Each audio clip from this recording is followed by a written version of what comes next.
Baik, bismillahirrahmanirrahim. Assalamualaikum warahmatullahi wabarakatuh. Perkenalkan, nama saya Muhammad Alvin Adianto dengan NIM 221524017 dari kelas D42A DBU Wirausaha. Di sini saya akan membacakan mengenai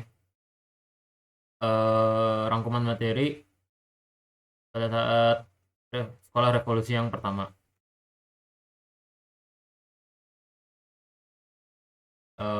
Baik,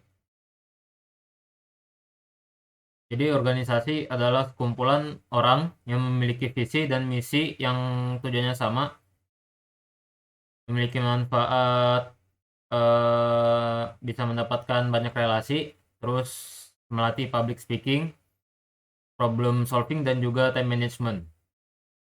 Kemudian saya akan menjelaskan terkait sejarah Himakom dan regenerasi Himakom.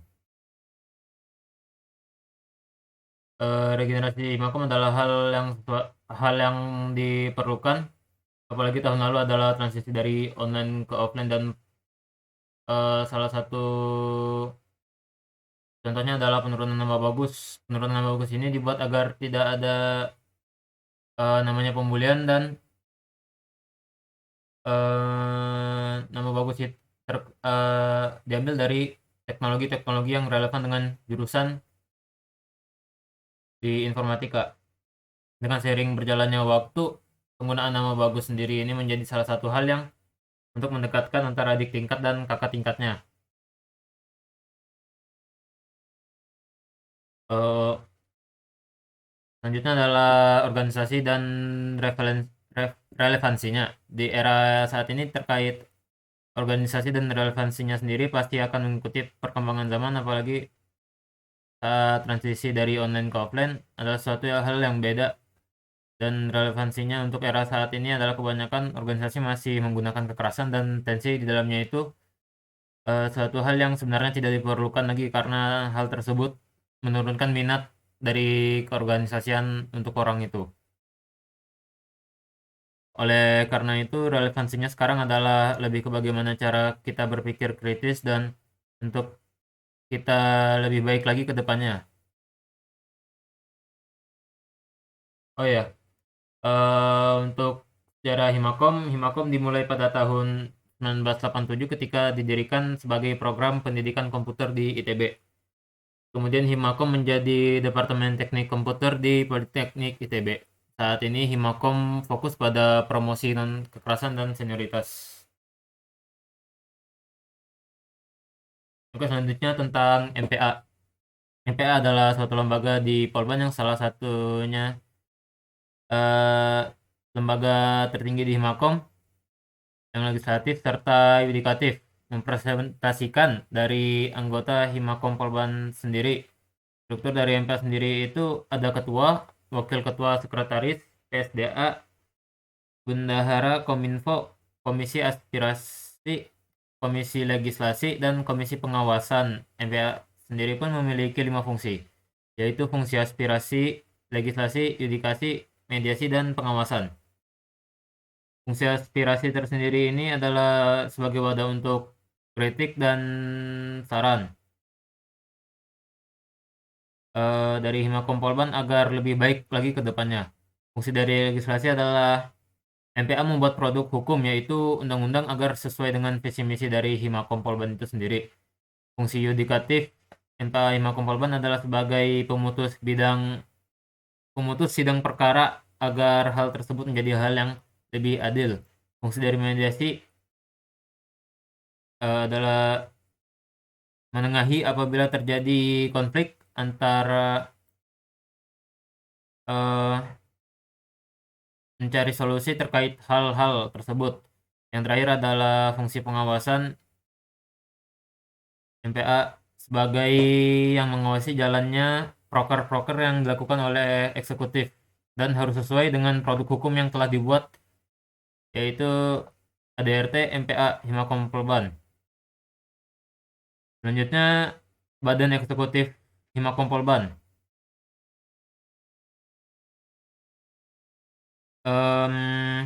Himakom Polban, Badan Eksekutif Himakom Polban adalah sebuah badan yang menghimpun di dalamnya terkait anggota Himakom Polban dalam menyalurkan minat dan bakatnya sesuai dengan jurusan. eh, Memiliki 2 unit. Yang pertama adalah unit tekno dan unit wirausaha. Terus Himakom Polban pun memiliki 3 biro, Biro Kominfo, Biro Adkes, dan Biro Keuangan. Badan eksekutif Himakom Polban pun memiliki 1 badan khusus, yaitu PSDA, dan yang terakhir badan eksekutif memiliki departemen yang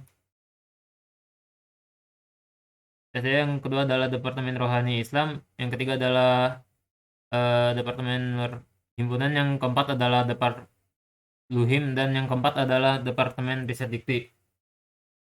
Yang terakhir adalah Departemen Seni dan Olahraga. Selanjutnya adalah birokrasi Adkes. Adkes sendiri adalah yang bertanggung jawab terhadap surat dan penyuratan di Himakom Polban.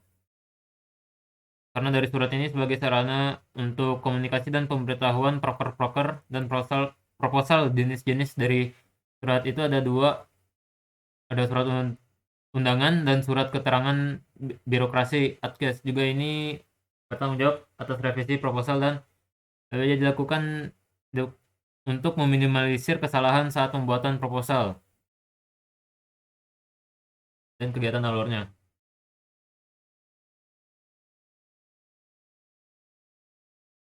eh Kegiatan alurnya adalah sekretar DPJ, sekretaris sekretaris apa sih?